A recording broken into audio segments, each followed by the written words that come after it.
بزرگوں اور پیارے بھائیوں، پہلی بات یہ ہے کہ اللہ تعالیٰ نے ہم کو اپنے دین سے اور دین کے کام سے نوازا ہے کہ ہم کو اللہ نے دین بھی دیا ہے اور دین کے لیے کام کرنا اور محنت کرنا یہ بھی دیا ہے۔ یہ اللہ تعالیٰ کا بہت بڑا احسان ہے، اور یہ وہ احسان ہے کہ جس کو اللہ تعالیٰ نے ہم پر جتایا ہے اور بتایا ہے۔ لقد من اللہ علی المؤمنین اذ بعث فیہم رسولا، اللہ نے ایمان والوں پر بڑا احسان کر دیا ہے کہ ان کے واسطے انہوں نے اپنا رسول بھیجا۔ تو رسول کا آنا اور دین کا کام ملنا یہ اللہ کا من یعنی بڑا احسان ہے، اس سے بڑا کوئی احسان نہیں ہو سکتا۔ اللہ تعالیٰ نے ہم کو یہ نعمت عطا فرمائی ہے۔ جب اللہ تعالیٰ نے ہم کو یہ نعمت عطا فرمائی ہے تو اس نعمت کا ہم پر اثر ہونا چاہیے کہ یہ نعمت جو ملی ہے اس کا اثر ہمارے اوپر ہو۔ حدیث شریف میں ہے کہ ان اللہ یحب ان یری علی عبدہ اثر نعمتہ، کہ اللہ تعالیٰ کو یہ بات پسند ہے کہ جو نعمت اللہ تعالیٰ نے بندے کو دی ہے اس نعمت کا اثر ان کے اوپر ہو، بندے کے اوپر ہو۔ تو سوال یہ ہے کہ یہ نعمت دین جو ہم کو ملی ہے اس کا اثر ہمارے پر ہونا چاہیے، اور وہ اثر کیا ہے؟ اس لیے ہمیں یہ سوچنا ہے کہ اس نعمت کا ہمارے اوپر کیا اثر ہونا چاہیے۔ تو ایک تو میرے دوستو اس کا اثر یہ ہے کہ ہم اس نعمت کا شکر کریں، کہ جس نعمت کا شکر ہوگا وہ نعمت باقی رہے گی اور بڑھے گی۔ یہ اللہ کی سنت ہے کہ جس نعمت پر شکر ہوا وہ باقی بھی رہے گی اور وہ بڑھے گی۔ لئن شکرتم لازیدنکم، کہ اگر تم شکر کرو گے تو میں آئندہ بھی زیادہ دیتا رہوں گا، یہ کہا۔ تو اس لیے ایک تو اس کا شکر کرنا ہے کہ اس نعمت پر اللہ نے ہم کو یہ نعمت عطا فرمائی، نعمت دین۔ دوسری بات کہ اس نعمت کا حق ادا کرنا ہے۔ اس نعمت کی وجہ سے ہمارے اوپر کیا حق واجب ہوتا ہے وہ بھی سوچنا ہے، اس لیے کہ حق ادا کرنے کی وجہ سے اس کے اثرات پیدا ہوں گے۔ جب اس کا حق ادا نہیں ہوتا تو اس کے اثرات پیدا نہیں ہوتے۔ اس لیے میرے دوستو ہر نعمت کا اثر یہ ہے کہ ہم اس نعمت کی وجہ سے اپنے اللہ تعالیٰ کو راضی کریں، اس نعمت میں ایسا عمل کریں، اس نعمت میں ایسا برتاؤ کریں کہ جس کی وجہ سے اللہ ہم سے راضی ہو جائے۔ یہ بات ہمیں تعلیم دی گئی ہے۔ اللہم وما رزقتنی مما احب فاجعلہ قوۃ لی فیما تحب۔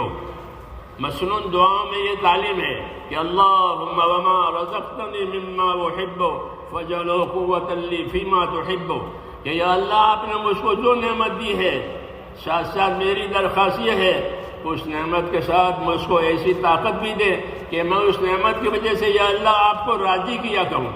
یہ سبق دیا ہے کہ اللہم وما رزقتنی مما احب فاجعل قوۃ لی فیما تحب، کہ آپ نے مجھ کو جو یہ نعمت دی ہے اس نعمت کے ساتھ ساتھ میرا سوال یہ بھی ہے کہ آپ مجھ کو ایسی طاقت دیں کہ اس نعمت کے ساتھ ساتھ میں آپ کو راضی کیا کروں۔ تو یہ اصل نعمت کا اثر ہے کہ جب بندے کو نعمت ملے تو اس نعمت کی قوت سے وہ اپنے اللہ کو راضی کرے۔ سب سے بڑی نعمت جو میں نے عرض کیا وہ یہ ہے کہ اللہ تعالیٰ نے ہم کو دین دیا ہے۔ دین یہ عربی زبان کا لفظ ہے، دال یا نون۔ دین، دین کا کیا ترجمہ ہے؟ دین کا ترجمہ ہے بدلہ، جزا۔ دین اس کا ترجمہ ہوتا ہے بدلہ اور جزا، مالک یوم الدین، روز جزا کا مالک۔ دین کی وجہ سے بدلے ملیں گے۔ دین بگاڑا ہے تو برا بدلہ ملے گا، دین بنایا ہے تو اچھا بدلہ ملے گا۔ یہ قاعدہ ہے، کیونکہ دین کا معنی ہی بدلہ، جزا۔ اس لیے میرے بھائیوں اپنے دین کو اچھا بنانا ہے۔ ہم کو تعلیم دی ہے کہ اپنے دین کو، اپنے کاموں کو اچھا بناؤ۔ وَأَحْسِنُوا إِنَّ اللَّهَ يُحِبُّ الْمُحْسِنِينَ، یہ کہا کہ وَأَحْسِنُوا إِنَّ اللَّهَ يُحِبُّ الْمُحْسِنِينَ، اچھی طرح کام کرو، اللہ تعالیٰ اچھی طرح کام کرنے والوں سے محبت کرتے ہیں۔ اس لیے جس طرح دنیا کے کاموں کو آدمی اچھے سے اچھی طرح کرتا ہے، مکان بنائے گا تو اچھا بنائے گا، کھانا بنائے گا تو اچھا بنائے گا، اپنا لباس پوشاک بنائے گا تو وہ اچھا بنائے گا، اپنی ہر چیز کو اچھی بناتا ہے، جتنی اس کی حیثیت ہوتی ہے اس حیثیت کے حساب سے وہ اپنی چیز کو اچھی سے اچھی بناتا ہے۔ ایسے میرے بھائیوں، ہمارے دین کے کاموں کے بارے میں ہم کو یہ رہبری ہے کہ اپنے دین کے کاموں کو اچھے سے اچھا بناؤ۔ سب سے پہلا اپنا ایمان، اور ایمان ہے لا الہ الا اللہ، کہ اپنا ایمان بناؤ، اپنا ایمان بناؤ، ایسا ایمان بنانا کہ جو اللہ سے ڈراوے۔ ایمان بنانے کا مطلب یہ ہے کہ اپنا ایمان ایسا بناؤ کہ وہ ایمان ہمیں اللہ سے ڈراوے اور اللہ کی اطاعت اور تابعداری پر لے جاوے اور اللہ کی نافرمانی سے ہم کو بچاوے۔ ایسا ایمان بنانا یہ ہماری ذمہ داری ہے۔ نفع ہو، نقصان ہو، عزت ہو، ذلت ہو، سارے حالات اللہ تبارک و تعالیٰ کے ہاتھ میں ہے، ساری کائنات اس کے قبضۂ قدرت میں ہے۔ لا الہ الا اللہ۔ جب سب چیزیں اللہ تعالیٰ کے ہاتھ میں ہیں اور ساری کائنات اس کے ہاتھ میں ہے تو دعوت دی ہے کہ اپنا تعلق اللہ تعالیٰ سے صحیح کرو۔ یہ دعوت دی ہے کہ اپنا تعلق اللہ تعالیٰ سے صحیح کرو۔ اگر تمہارے تعلقات، ہم سے کہا گیا کہ اگر تمہارے تعلقات اللہ تعالیٰ سے صحیح ہو گئے تو سارے حالات بن جائیں گے، سارے حالات بن جائیں گے۔ اگر بندوں نے اپنا تعلق اللہ تعالیٰ سے صحیح کر لیا، اللہ تعالیٰ نے حالات کو اور نتائج کو اپنے قبضے میں رکھا ہے، اسباب بندوں کو دیے ہیں۔ یہ ترتیب ہے، حاکم کو حکومت دی، تاجر کو تجارت دی، مالدار کو مال دیا، زمیندار کو زمینداری دی، مزدور کو مزدوری دی۔ تو اللہ نے اسباب بندوں کو دیے ہیں اور حالات اپنے قبضے میں رکھے ہیں۔ اس لیے ہر سبب والے کو دعوت دی ہے کہ وہ اپنا تعلق اللہ تعالیٰ سے صحیح کرے۔ حاکم حکومت میں، تاجر تجارت میں، مزدور مزدوری میں، زمیندار زمینداری میں اپنا تعلق اللہ تعالیٰ سے صحیح کرے، یعنی اللہ پاک نے اس کو جس بات کا ذمہ دار بنایا ہے وہ ذمہ داری اپنے اس سبب میں رہ کر کے پوری کرے۔ اگر وہ اپنی ذمہ داری پوری کرے گا اللہ کے لیے تو اللہ تعالیٰ ہر حال میں اس کے حالات کو بہتر بنائیں گے، اور اگر اس نے اپنی ذمہ داری پوری نہیں کی تو جس حال میں بھی ہوگا اس حال میں اللہ اس کے حالات بگاڑ دیں گے۔ نبی کریم صلی اللہ علیہ وسلم نے مدینہ منورہ میں جانے کے بعد پہلا خطبہ دیا تھا، مدینے والوں سے خطاب فرمایا تھا، جو کتابوں میں ہے پہلا خطاب۔ اس خطاب میں یہ بات کہی گئی تھی، یہ بات فرمائی تھی کہ من اصلح ما بینہ و بین اللہ اصلح اللہ ما بینہ و بین خلقہ، کہ من اصلح ما بینہ و بین اللہ اصلح اللہ ما بینہ و بین خلقہ۔ اس کا مطلب یہ ہوتا ہے کہ جو لوگ اپنا اور خدا کا معاملہ صحیح کر لیں گے، یعنی اللہ تعالیٰ کو راضی کریں گے، اور جو ذمہ داریاں اللہ تعالیٰ نے کام کرنے کی یا بچنے کی یا آگے بڑھنے کی جو ذمہ داریاں اللہ تعالیٰ نے ان پر ڈالی ہے، جب یہ ذمہ داری پوری کریں گے تو اللہ تعالیٰ ان کی ہر طرح سے کفایت کرے گا، ہر طرح سے مدد کرے گا، ہر حالت بہتر ہوگی جائے گی۔ یہ فرمایا تھا پہلے خطبے میں جب مدینے والوں سے خطاب فرمایا تھا، تو من اصلح ما بینہ و بین اللہ اصلح اللہ ما بینہ و بین خلقہ، کہ جو لوگ اپنا اور خدا کا معاملہ صحیح کر لیں گے تو اللہ ان کا اور دنیا والوں کا معاملہ صحیح کر دے گا، ساری چیزیں اور سارے حالات موافقت میں پڑ جائیں گے، اور اگر اللہ ناراض ہوا تو سارے حالات بگڑنے کا خطرہ ہے۔ اس لیے دعوت دی ہے ہم کو کہ اپنے پروردگار کو، اپنے اللہ کو ہر حال میں راضی کرو، اور اللہ تعالیٰ راضی ہوگا اپنے دین سے، کیونکہ اللہ نے ہم کو پسند کر کے دین دیا ہے۔ وَرَضِيتُ لَكُمُ الْإِسْلَامَ دِينًا، پسند کر کے دین دیا ہے۔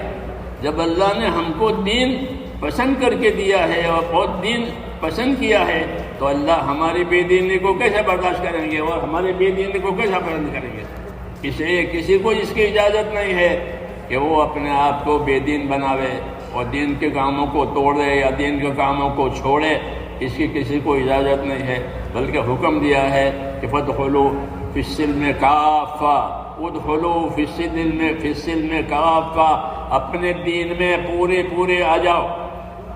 ایسا نہیں کہ آدھا کرے آدھا نہ کرے، تھوڑا کرے تھوڑا چھوڑے، ایسا نہیں ہے، بلکہ حکم دیا ہے کہ اپنے دین میں پورے آ جاؤ۔ ادخلوا فی السلم کافہ ولا تتبعوا خطوات الشیطان، اپنے دین میں پورے پابند ہو جاؤ، شیطان کی چال مت چلو، یہ ہم کو حکم ہے۔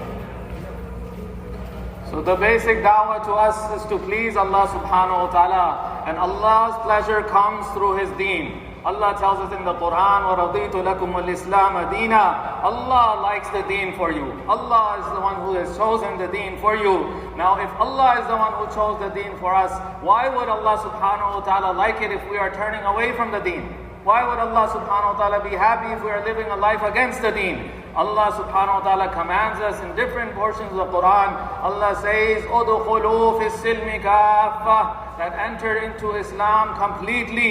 وَلَا تَتَّبِعُوا خُطُوَاتِ الشَّيْطَانِ. Don't follow the footsteps of shaitan. So partial deen is not being demanded here. Complete deen without any gaps or any shortcomings. We have to aim to come under the complete deen of Islam.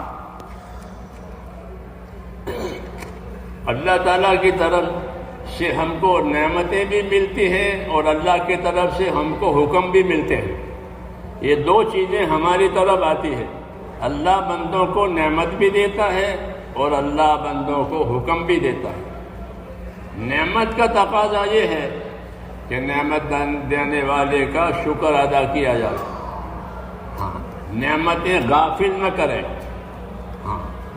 نعمتیں ہم کو غافل نہ کرے۔ حکم ہے کہ تمہارا مال، تمہاری اولاد تمہیں اللہ سے غافل نہ کرے۔ لا تلہکم اموالکم ولا اولادکم عن ذکر اللہ، کہ تمہارا مال اور تمہاری اولاد، کیونکہ یہ نعمتیں بڑی ہیں، یہ تم کو اللہ سے غافل نہ کرے، اور جو ایسا کرے گا یعنی غافل ہوگا تو وہ بڑے نقصان میں پڑے گا۔ تو اس لیے نعمت کا تقاضا یہ ہے کہ نعمت دینے والے کو راضی کیا جائے۔ تو میں نے کہا ایک ہماری طرف اللہ کی نعمتیں آتی ہیں، رات دن ہم کو اللہ نے نعمتوں سے ڈھانپ دیا ہے۔ وَأَسْبَغَ عَلَيْكُمْ نِعَمَهُ ظَاهِرَةً وَبَاطِنًا، کہ اللہ نے اپنی نعمتوں سے تمہیں ڈھانپ دیا ہے۔ آدمی نعمتیں گن نہیں سکتا، اتنی نعمتیں اس کی طرف آتی ہے۔ اور دوسری چیز ہماری طرف جو آتی ہے وہ اللہ تعالیٰ کے حکم آتے ہیں، رات کے حکم، دین کے حکم، غریبی کے حکم، مالداری کے حکم، تندرستی کے حکم، بیماری کے حکم، جتنے حالات آئیں گے اس حال کے حساب سے حکم بھی آئیں گے۔ اس لیے ہم کو ان دونوں باتوں کو دیکھنا ہے کہ نعمت آوے تو نعمت کا شکر کریں، حکم آوے تو حکم میں اللہ کی اطاعت کریں۔ رسول اللہ صلی اللہ علیہ وسلم نے اسی لیے ہم کو ایک دعا سکھائی تھی، اس کی مدد کے لیے، اس کے آسانی کے لیے یہ دعا سکھائی تھی، ربی اعنی علی ذکرک و شکرک و حسن عبادتک۔ یہ مشہور معروف دعا ہے۔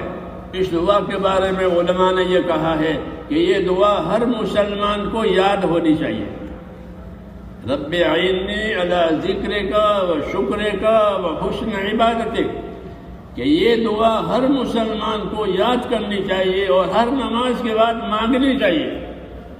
کیوں کہ اس دعا میں بڑی ذمہ داری کے لیے مدد مانگی ہے۔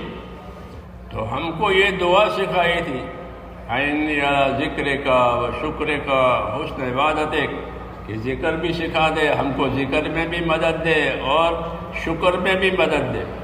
ذکر کا تعلق اللہ کے احکام سے ہے۔ ذکر کا معنی ہے، ذکر سے مراد ہے اللہ کے اطاعت۔ کل علماء نے لکھا ہے کل مطیع ذاکر، کہ جو بھی اللہ کے اطاعت میں ہوگا وہ اللہ کا ذاکر مانا جائے گا۔ اس لیے اصل ذکر یہ ہے کہ اللہ کے اطاعت اور اس کے حکموں کی پابندی کی جائے۔ اللہ کے حکموں کی تابعداری کرنے والا، اللہ کے حکموں کی پابندی کرنے والا وہ اللہ کا ذاکر ہے۔ اور اللہ کے حکموں کا پابند نہیں ہے تو چاہے جتنے وظیفے پڑھے، چاہے جتنے کوئی فائدہ نہیں ہوگا۔ اصل اللہ کے اطاعت ہے۔ اس لیے ذکر سے مراد یہ ہے کہ ہماری زندگی میں اللہ تعالیٰ کی اطاعت آوے. اگر اللہ تعالیٰ حکم دے تو ہم اس کے اطاعت کریں، اور اللہ تعالیٰ نعمت دے تو اس کا شکر کریں. یہی دعا مانگی گئی ہے، اعنی علی ذکرک و شکرک و حسن عبادتک، کہ تیری طرف سے حکم آوے تو ہم تیری اطاعت کریں، تیری طرف سے نعمت آوے تو ہم تیرا شکر کریں، اور اصل بات کہ ہم کو اپنی عبادت اچھی سے اچھی طرح کرنے کی توفیق اور طاقت دے. یہ دعا مانگی گئی کہ ہم تیری عبادت کو اچھی سے اچھی طرح کریں. ہاں یہ ضروری ہے کہ اللہ کی عبادت کو، اللہ کی اطاعت کو اچھی سے اچھی طرح کیا جائے، سیکھ کر کیا جائے، سمجھ کر کے کیا جائے، یقین کے ساتھ کیا جائے. اچھی کرنے کا یہ مطلب ہے کہ اس کے یقین کے ساتھ کریں کہ اس اطاعت سے، اس عبادت سے میرا اللہ راضی ہوگا اور میری کامیابی ہوگی. پھر اس کو سیکھ کر سمجھ کر اچھی طرح کریں. یہی مقصد ہے. اس لیے یہ ہماری زندگی کی ذمہ داری ہے کہ ہماری زندگی میں ہم نعمتوں میں شکر کرنے والے بنیں، اور اللہ کی طرف سے جو حکم آوے ہم اس کے اطاعت کرنے والے بنیں. اللہ نے دعوت کا جو عمل دیا ہے وہ اسی لیے ہے کہ دعوت کے عمل پر آنے سے ایمان میں طاقت آئے گی. ایمان میں طاقت آئے گی.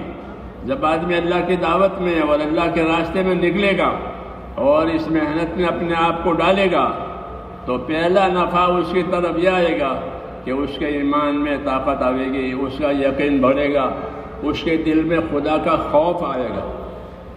والذین جاہدوا فینا لنہدینہم سبلنا، کہ جو لوگ ہمارے راستوں کی محنت کریں گے تو ہم ان کو، جو لوگ ہمارے دین کی محنت کریں گے ہم ان کو اپنے راستوں کی طرف رہبری کریں گے. سبل اللہ کے راستے. سبل سے مراد یہ ہے کہ جب محنت ہوگی تو اللہ تعالیٰ ان کو جنت والے اعمال کی طرف لے جائے گا. یہ مطلب ہے آیت کا کہ والذین جاہدوا فینا لنہدینہم سبلنا، کہ جو ہمارے راستے کی محنتیں کریں گے ہم ان کو اپنے سبل سے مراد اعمال جنت ہے، کہ محنت کرنے والوں کو اللہ تعالیٰ جنت والے عملوں کی طرف لے جائے گا. محنت چھوٹ جائے گی تو جنت والے عمل بھی چھوٹ جائیں گے. اس لیے ایمان اور دین اور اس کے ساتھ محنت، جیسے کھیتی کے ساتھ محنت، تجارت کے ساتھ محنت، ہر چیز کے ساتھ اس کی محنت جوڑی ہوئی ہے کہ جب محنت ہوگی تو اس کا نفع ہوگا، محنت نہیں ہوگی تو اس کا نفع نہیں ہوگا. تاجر تجارت کی محنت کر کے تجارت کا نفع لیتا ہے، زمیندار زمینداری کی محنت کر کے اس کا نفع لیتا ہے، مزدور مزدوری کی محنت کر کے اس کا نفع لیتا ہے. ایسے ہی میرے بھائیوں اللہ کے دین کے ساتھ جب اللہ کے دین کی محنت ہوگی تو اب دین کا نفع آئے گا. جس طرح ہر چیز کے ساتھ محنت لگی ہوئی ہے ہمارے دین کے ساتھ بھی محنت لگی ہوئی ہے کہ دین محنت کے ساتھ، دین کی دعوت، دین کی تعلیم، دین کی پابندی اور استقامت، یہ مراد ہوتا ہے کہ اللہ کے دین کی محنت کے لیے کہ اللہ کے دین کی دعوت دو، اللہ کے دین کی دعوت دو، اللہ کے دین کے مددگار بنو. اللہ کے دین کی دعوت کا مطلب یہ ہے کہ ہم اپنا دین لے کر کے دنیا میں پھریں اور دین کا کیا نفع ہے اور بے دینی کا کیا نقصان ہے، آخرت میں کیا ہوگا، دنیا میں کیا ہوگا، ان باتوں کو جانتے ہوئے دوسروں میں اپنے دین کی بات چلائیں اور دوسروں کو اور اپنے بھائیوں کو اپنے دین کی دعوت دیں. جس قدر ہمارا قدم دعوتوں پر اور دین کی محنت پر ہوگا ہم اپنے دین پر مضبوط ہو جائیں گے. ان تنصروا اللہ ینصرکم ویثبت اقدامکم، یہ کہا کہ اگر تم اپنے دین کی مدد کرو گے تو اللہ تمہاری مدد کرے گا. اللہ کی مدد کا کیا مطلب ہے کہ اللہ کی مدد کا مطلب یہ ہے کہ جو کام لے کر کے تم چلے ہو اللہ دنیا میں اس کام کو چالو کر دے گا. یہ رکے گا نہیں، اس کی رکاوٹیں ختم ہو جائے گی، اس کے ماننے والے پیدا ہو جائیں گے، اس کے قبول کرنے والے تیار ہو جائیں گے. کہ ان تنصروا اللہ ینصرکم، کہ اگر تم اللہ کے دین کے مددگار بنو گے تو اللہ تمہاری مدد کرے گا، یعنی تمہاری بات چلے گی، تمہاری بات دنیا میں قبول ہو جائے گی. ہر قسم کے لوگ، ہر قسم کے بندے ایمان والے تمہاری بات کو قبول کریں گے. جیسا کہ ہم دیکھ رہے ہیں آج دنیا میں کہ جب دین کی محنت ہوئی تو ہر قسم کے لوگ، غریب بھی، مالدار بھی، پڑھے لکھے، بے پڑھے لکھے، مرد بھی، عورت بھی، شہری، دیہاتی، ہر قسم کے لوگوں نے اس کام کو لینا شروع کیا، اپنی زندگی دین پر لانا شروع کیا۔ توبہ مل گئی، لاکھوں آدمیوں کو توبہ ملا۔ ہم توبہ نہیں کرا سکتے تھے، لیکن اللہ کی مدد سے ان کو توبہ ملی ہے۔ کیوں کہ محنت کرنے والوں کی اللہ مدد کرتے ہیں کہ جب تم دین کی محنت کرو گے تو ہم تمہاری محنت کے اثرات کو دنیا میں پھیلائیں گے، تمہاری بات کو قبول کرنے والے بنائیں گے۔ ایک انعام یہ ہے کہ تمہاری بات قبول ہوگی دنیا میں، دوسرا انعام یہ ہے کہ تمہارے اپنے قدم بھی جمیں گے۔ جتنی تم لوگوں کو دعوت دو گے، جتنا تم لوگوں کو سمجھانے کی کوشش کرو گے، اتنے تم اپنے دین پر مضبوط ہو جاؤ گے۔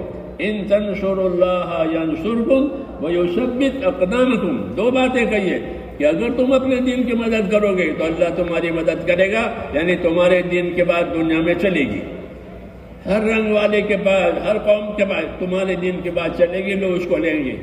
دوسرا فائدہ کیا ہوگا کہ دوسرا فائدہ تمہاری محنت دعوت کا یہ ہوگا کہ تم اپنے دین پر مضبوط ہو جاؤ گے۔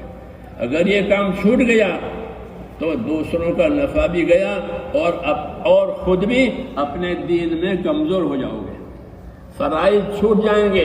دین میں کمزور ہونے کا مطلب یہ ہے کہ جو باتیں اللہ نے فرض کی ہیں وہ چھوٹ جائے گی، نماز چھوٹ جائے گی، زکوٰۃ ادا نہیں ہوگی، روزے ادا نہیں ہوں گے، دین نہیں سکھا جائے گا۔ محنت چھوٹنے کے یہ اثرات ہیں، منفی اثرات کہلاتے ہیں یہ، کہ یہ اثرات پڑیں گے کہ دین کے محنت چھوڑ دی جائے گی، تو پھر یہ باتیں پیدا ہوگی، ہاں کہ نماز چھوٹ گئی، زکوٰۃ ادا نہیں ہوئی۔ چنانچہ آج 100% مسلمانوں میں ہونا تو یہ ہے کہ 100% مسلمان نمازی ہوں، نہیں ہے۔ 100% مالدار زکوٰۃ ادا کرنے والے ہوں، لیکن نہیں ہے۔ ایسے 100% دین سیکھنے والے ہوں، لیکن نہیں ہے۔ وجہ کیا ہے کہ اس کی محنت چھوٹ گئی، اس کی محنت چھوٹ گئی۔ اس لیے میرے دوستو، ہر کام کا نفع اس کی محنت کے بقدر ہوتا ہے۔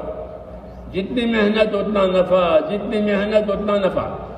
لیس للانسان الا ما سعى، کہ آدمی کے لیے کچھ نہیں ہے سوائے اس کی محنت کے۔ یعنی آدمی کو جو اس کا نفع ملے گا وہ اپنی محنت کے بقدر ملے گا۔ اگر محنت چھوٹ گئی تو کسی بھی کام میں نفع نہیں ہوگا، نہ تجارت میں، نہ زراعت میں، نہ ملازمت میں، کسی میں نفع نہیں ہوگا، محنت ہی نہیں ہے۔ ایسے میرے بھائیوں، دین کی محنت نہیں ہوئی تو پھر دین کا کوئی نفع نہیں، آدمی اپنے دین کو بھول جائے گا۔ اللہ تعالیٰ نے ہم کو یہ بشارت دی ہے کہ والذین جاہدوا فینا لنہدینہم سبلنا، جیسے میں نے پہلے کہا کہ جو ہمارے راستے کی محنت کریں گے ہم ان کو اپنے راستوں کی طرف رہبری کریں گے، یعنی جنت کے اعمال کی طرف رہبری کریں گے۔ دین کی محنت کا پہلا فائدہ یہ ہوتا ہے کہ آدمی کے دل میں خدا کا خوف پیدا ہوتا ہے۔ ہاں، اللہ اپنا خوف ڈالتے ہیں۔ 4 مہینے صحیح لگے، مثال کے طور پر کہوں، 4 مہینے صحیح لگے کہ کیا ملا؟ کہ خدا کا خوف ملا۔ کہ خدا کا خوف ملنے کا کیا علامت ہے، کیا نشانی ہے؟ کہ میں نے تمام گناہوں سے توبہ کی۔ وہ یہ کہے گا کہ گناہوں سے توبہ ہوئی، جو نمازیں چھوٹی تھی اس نمازوں کو پڑھ رہا ہوں۔ ہمارے ہاں ایک آدمی نے 20 برس کی نمازیں قضا پڑھی، میں اس کو جانتا ہوں، خالی قصہ نہیں ہے۔ جماعت میں نکل کر جب نماز کی اور آخرت کے عذاب ثواب کی اہمیت سامنے آئی تو اس نے 20 برس کی نمازیں قضا پڑھی، کہ میں نے 20 برس تک نماز نہیں پڑھی۔ یہ کیا ہوا کہ اس کام کی وجہ سے، دعوت دینے کی وجہ سے اندر خوف پیدا ہوا۔ آدمی کو 2 چیزیں چلاتی ہے، یا خوف چلاتا ہے یا شوق چلاتا ہے۔ کسی کام کا شوق ہو گیا تو شوق اس کو چلاتا ہے، کسی کام کا خوف ہو گیا تو خوف اس کو اس مصیبت سے بچاتا ہے۔ دعوت کی محنت سے اور اللہ کے راستے میں نکلنے کی محنت سے یہ 2 چیزیں دنوں میں پیدا ہوتی ہیں۔ بعض لوگوں میں شوق پیدا ہوتا ہے، اللہ، آخرت، جنت، دوزخ، دین، قرآن، ان باتوں کا شوق پیدا ہوتا ہے، تو وہ شوق کی وجہ سے آگے بڑھتے ہیں، جان بھی لگاتے ہیں، مال بھی لگاتے ہیں، دوسروں کو بھی دعوت دیتے ہیں، ان کو شوق پیدا ہو گیا۔ تو کبھی کسی کے دل میں اللہ تعالیٰ شوق ڈالیں گے، کسی کے دل میں خوف ڈالیں گے۔ یہ دو اسباب ترقی کے اسباب ہیں۔ دین کی دعوت اور محنت کا یہ بڑا فائدہ ہے کہ اندر خوف پیدا ہوتا ہے، شوق پیدا ہوتا ہے۔ ہاں، خوف اچھی چیز ہے، کیوں کہ جتنی ناگوار اور ناپسندیدہ چیزیں ہیں اس میں آدمی خوف کی وجہ سے اپنے آپ کو بچاتا ہے، اور جو اچھی چیزیں ہیں اس کو خوف کی وجہ سے لیتا ہے۔ اس لیے دعوت کی اس محنت میں اور اللہ کے راستے میں نکلنے میں یہ چیزیں پیدا ہوتی ہے کہ اللہ تعالیٰ اپنا خوف پیدا کرتے ہیں، جس کی وجہ سے وہ دین کی طرف آتا ہے، توبہ کرتا ہے، چھوٹی ہوئی چیزیں دیتا ہے۔ ایک آدمی نے اللہ کے راستے میں نکلنے کے بعد 18 برس کی زکوٰۃ دی۔ وہ ہمارے ساؤتھ انڈیا میں رہتا تھا، 18 برس کی زکوٰۃ، اور یہ کہا کہ میں نے اللہ کے راستے میں نکل کر یہ سمجھا کہ مال میں زکوٰۃ ہے، کیونکہ وہ بڑا مالدار تھا، بلڈر تھا، بلڈنگیں بناتا تھا۔ بلڈر مالدار ہوتے ہیں،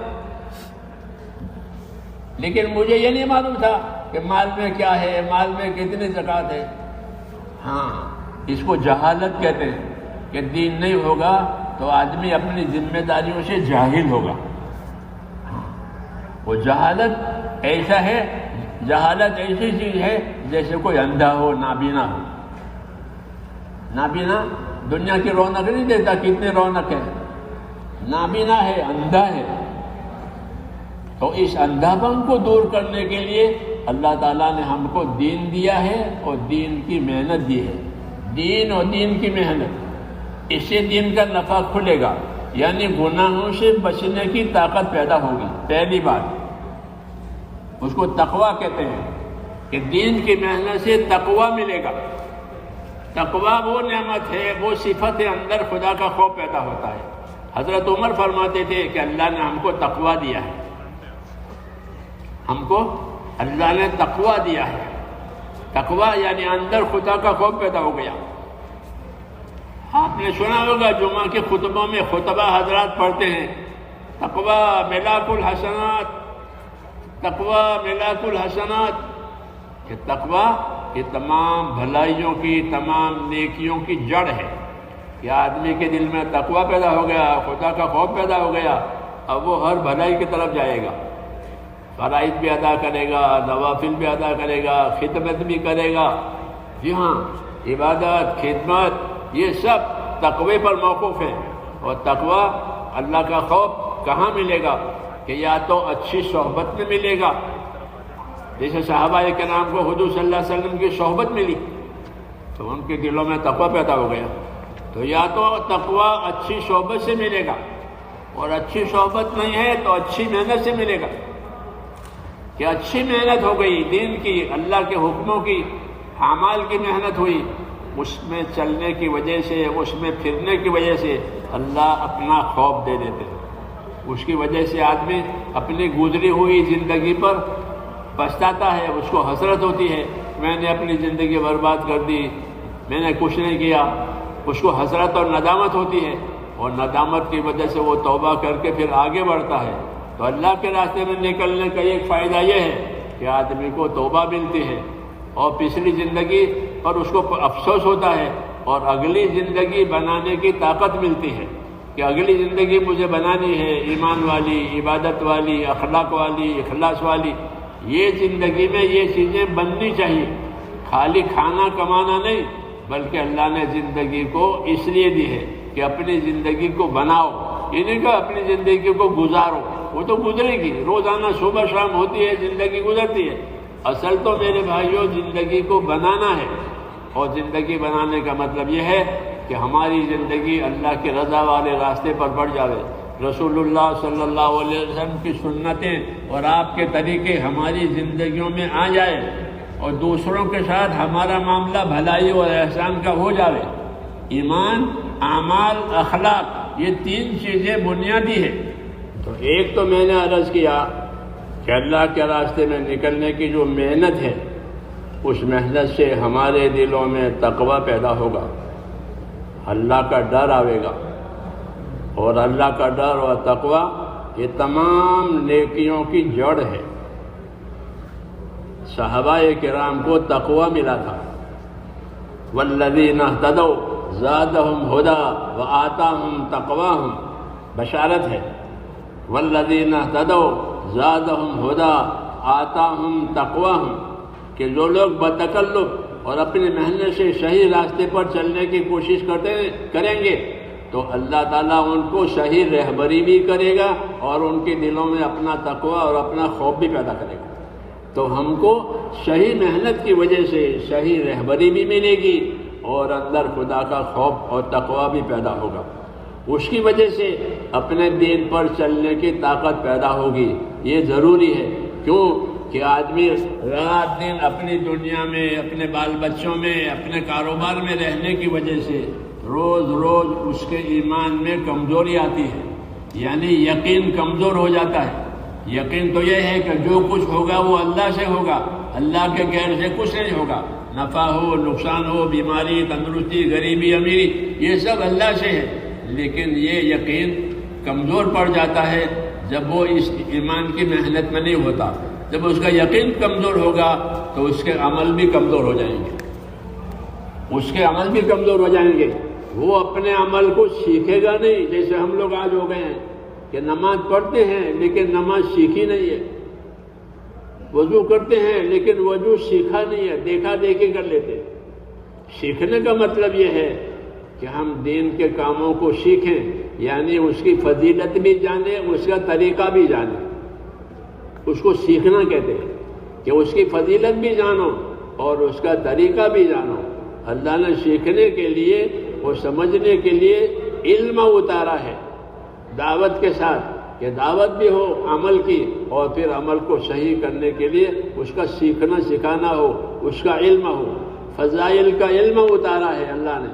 فضائل کا علم ہوگا آدمی کو، مسلمان کو، تو وہ اپنے عمل کی قیمت سمجھے گا. جیسے تاجر اپنی چیز کی قیمت سمجھتا ہے کہ یہ چیز میرے ہاں اتنے میں آئی ہے اور اتنے میں جا رہی ہے. ایسا کوئی تاجر نہیں ہے کہ جو اپنی چیز کی قیمت بھی نہ سمجھے، نفع بھی نہ سمجھے. ایسا کوئی تاجر نہیں ملے گا آپ کو. بلکہ ہر تاجر جو چیز، جو آئٹم اس کی ہے، وہ جانتا ہے کہ یہ اتنی قیمت کی ہے اور مجھے اس پر اتنا نفع کمانا ہے. اسی کو تاجر کہتے ہیں. تو حضور صلی اللہ علیہ وسلم نے بتایا کہ ہر انسان تاجر ہے دنیا میں. وہ اپنی صلاحیتوں کو دنیا میں لگائے گا. کچھ لوگ اپنی صلاحیت لگا کر کھوٹ میں اتریں گے، کچھ لوگ اپنی صلاحیت لگا کر نفع کمائیں گے. جسے تاجر بازار میں بعض تاجر نفع کما لیتے ہیں، بعض تاجر کھوٹ میں اتر جاتے ہیں. دونوں ہوتا ہے، نفع کمانے والے، کھوٹ میں اترنے والے. تو ایسے میرے دوستو ہماری زندگی، کہ ہماری زندگی کی مثال ایک تجارت کی مثال ہے. ہم اپنی زندگی لگا رہے ہیں. جیسے تاجر اپنی تجارت پر مال لگا رہا ہے، ایسے ہر انسان اپنی زندگی لگا رہا ہے، اپنی صلاحیت لگا رہا ہے. یہ زندگی لگانے میں، صلاحیت لگانے میں بعض لوگ نفع کمائیں گے، بعض لوگ نقصان اٹھائیں گے. دنیا میں لوگ آج اپنے حالات سے پریشان ہیں. ہر طبقہ پریشان ہے. ہاں، آج کا دور یہ ہے، وہ لوگ خوب سمجھتے ہیں کہ ہر طبقہ اپنی اپنی جگہ پر پریشان ہے. پریشانی کا کیا علاج ہے اور پریشانی کا کیا سبب ہے؟ کہ زندگی کا جو اصلی کام تھا جب وہ چھوٹ جاتا ہے تو پریشانیاں کھڑی ہوتی ہیں. اور زندگی کا جو اصلی کام ہے جب وہ آ جاتا ہے تو اللہ تعالیٰ پریشانیوں کو اٹھا لیتے ہیں اور سکون اور چین دیتے ہیں. یہ اللہ تعالیٰ کا وعدہ ہے کہ سکون اور چین دینے والی زندگی اس کے اسباب ہے ایمان اور اعمال. من عمل صالحا من ذکر و انثى وهو مؤمن فلنحيينه حياة طیبہ وَلَنَجْزِيَنَّهُمْ أَجْرَهُمْ بِأَحْسَنِ مَا كَانُوا يَعْمَلُونَ. فرمایا کہ جو لوگ ایمان لا کر، اچھے اعمال بنا کر زندگی گزاریں گے، ہم ان کو دنیا میں جینے کے لیے پاک اور صاف ستھری زندگی دیں گے. وَلَنُحْيِيَنَّهُمْ حَيَاةً طَيِّبَةً، پاک صاف زندگی جینے کے لیے دیں گے. کس شرط پر؟ اس شرط پر کہ وہ اپنا ایمان بناوے، اپنا اخلاص بناوے، اپنے اعمال بناوے، اپنے اعمال بناوے، اپنی عبادتوں کو، اپنی عادتوں کو صحیح کرے فضائل کے ذریعے سے، محنت کے ذریعے سے. جب یہ بات ہوگی تو تو اللہ فرماتے ہیں کہ ہم ایسے لوگوں کو دنیا میں جینے کے لیے پاک صاف زندگی دیں گے، اطمینان کی زندگی دیں گے، وَلَنُحْيَنَّهُ حَيَاتًا طَيِّبَةً، کہ دنیا میں جینے کے لیے پاک زندگی، یہ پاک زندگی کفر سے، شرک سے، پریشانیوں سے، مصیبتوں سے پاک ہوگی، اس میں چین ملے گا، اس میں برکتیں ہوگی، یہ وعدہ ہے۔ ایمان اور عمل والی محنت کرنے کی وجہ سے پاک صاف زندگی ان کو دی جائے گی، وعدہ ہے۔